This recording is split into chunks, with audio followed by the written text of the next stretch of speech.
Je tenais donc à ce qu'on se parle de façon franche, que vous compreniez ce qui se passe, là où nous sommes et vers où on pourrait aller. Et j'insiste, où on pourrait aller, parce que c'est une condition, ça dépendra de vous. Vous êtes les acteurs de la société burkinabé et je pense que l'avenir de ce pays-là est aussi entre vos mains.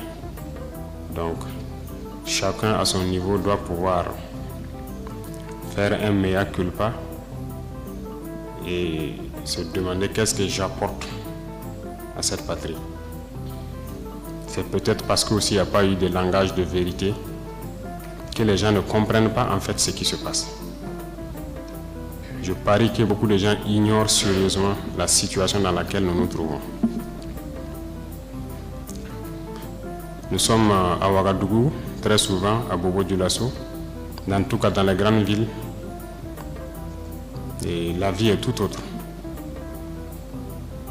Mais hors de ces villes, vous n'imaginez même pas ce qui se passe.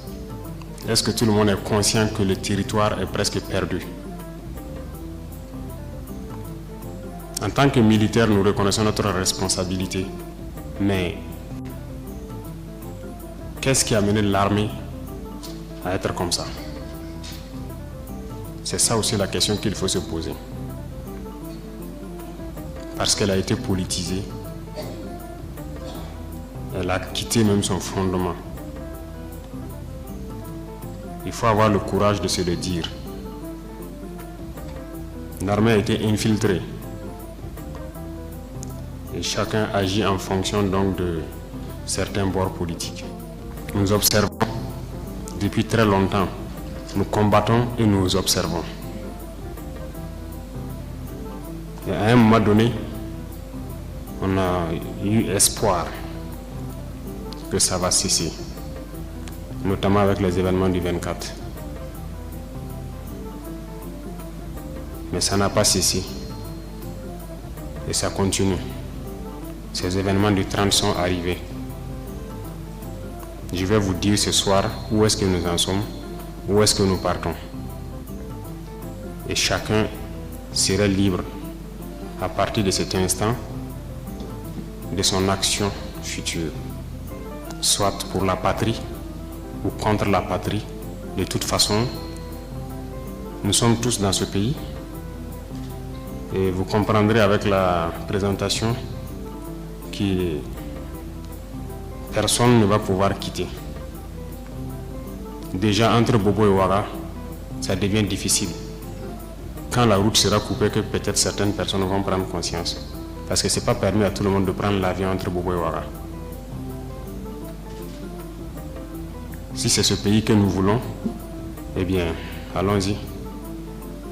Souvent, je me pose la question, est-ce qu'on se demande d'où vient le terrorisme? Pourquoi le terrorisme? Tout n'est pas terrorisme.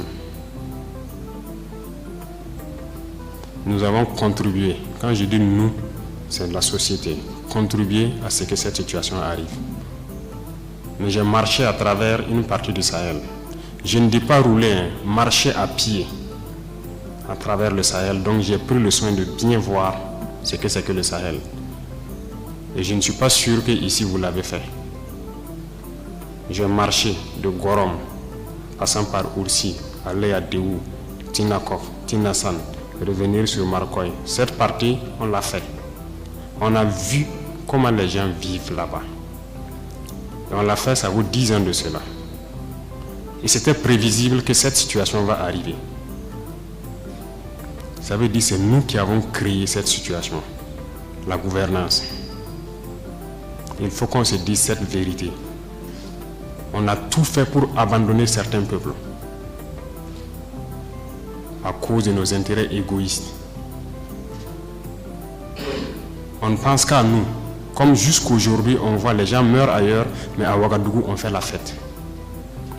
On n'a aucune pitié pour l'autre. J'ai marché à travers ces zones, je les vois trimballer des bidons, marcher des kilomètres pour aller chercher l'eau. Je les ai vus en train de marcher des kilomètres pour trouver l'eau pour le bétail, et le bétail qui meurt en cours de route. Il n'y a pas de route là-bas. Il n'y a pas de route. Comment même un camion même pourrait arriver là-bas, ne serait-ce qu'avec un peu de tourteau pour que leurs animaux puissent manger?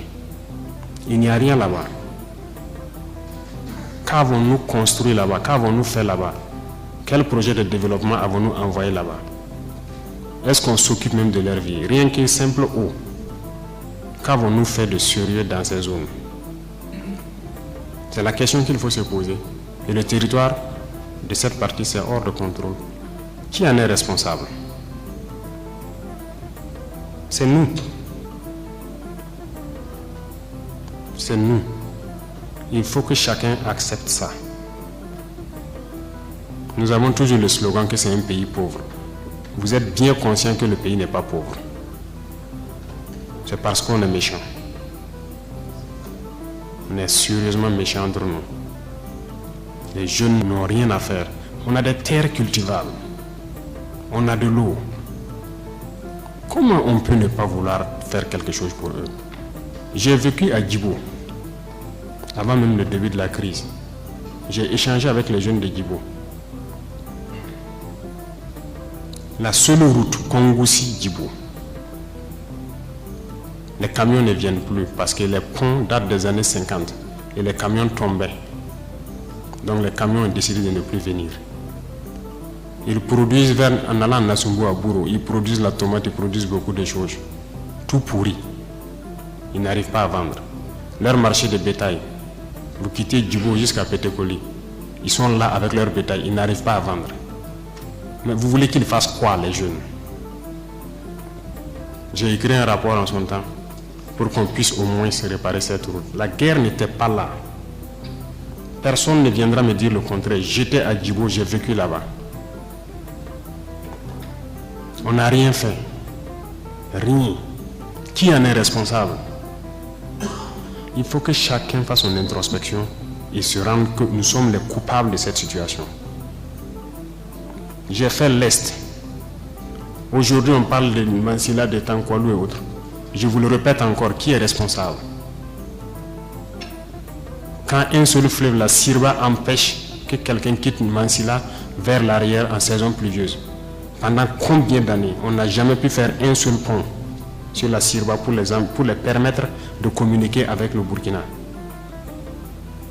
Prenez la carte, vous regardez, cette zone est encerclée par un fleuve, la Sirba. Qu'avons-nous fait? Du côté de Tankwalou, j'ai écrit encore un rapport que j'ai remis au haut-commissaire quand j'étais là-bas, pour que les gens fassent pardon pour faire ne serait-ce qu'un pont entre Tankwalou et le reste. Qu'avons-nous fait? Mais posons-nous les questions. Nous sommes responsables du malheur qui nous arrive. Si on ne change pas de manière d'être, ne croyez pas que nous allons être là encore, dans ces salles climatisées à nous regarder. Non. Non. D'autres ne peuvent pas être là à souffrir pendant que d'autres sont dans un luxe insultant. On a été prévenus. On n'a jamais voulu écouter. Toute cette bamboula que nous faisons dans les villes, tout peut cesser d'un jour au lendemain, si on n'arrête pas ce que nous sommes en train de faire. Je sais que personne ne vous a déjà parlé comme ça, mais je vous le dis aujourd'hui franchement. Et chacun pourra choisir ce que nous voulons du Burkina. Je ne suis pas politicien. Je n'ai pas de langue de bois. Moi, je suis un militaire. Et je préfère vous dire la vérité. Chacun est libre de prendre ou de laisser. Tout le monde roule dans sa voiture, tout le monde vit bien. On mange matin, on mange midi, on mange le soir. On fait ce que nous voulons faire. On est libre de parler, de dire ce que nous voulons. C'est la démocratie, c'est le droit, c'est tout. C'est tout ce que nous connaissons à Ouagadougou. Mais allez-y les voir, les enfants qui ont la peau sur les os. Allez voir les vieillards qui meurent de faim. Allez voir ces femmes qui ne peuvent plus allaiter parce qu'elles n'ont plus rien dans le sein. Allez les voir, ne faisons pas semblant. Si nos journalistes n'ont pas le courage d'aller sur le terrain et vous ramener ces genres d'images, parce qu'on veut laver l'image du Burkina, je vous dis que c'est faux, ça existe.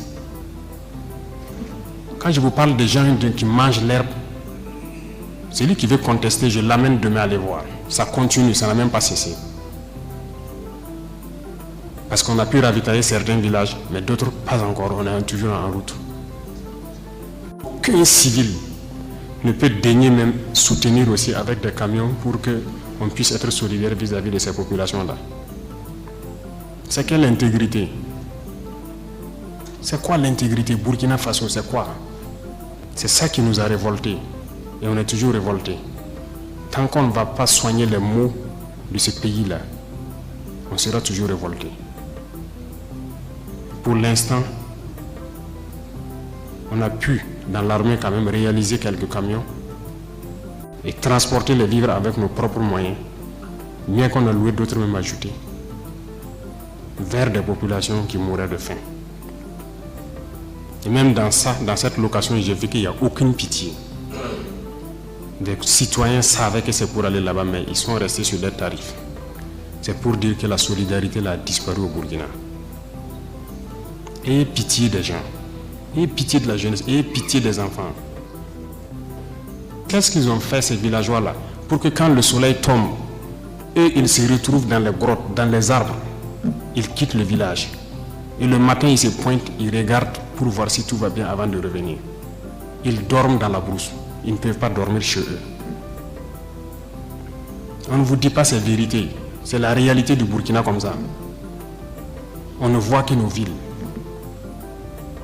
Nous sommes responsables de ce qui nous arrive. Et nous serons entièrement responsables de ce qui va suivre. Soit c'est du bon ou c'est du mauvais, ça dépendra de nos comportements dans le futur. Chacun n'a qu'à donner le meilleur de lui-même. Et je pense qu'on peut y arriver. Je suis optimiste, j'ai foi. Et Inch'Allah, on va y arriver.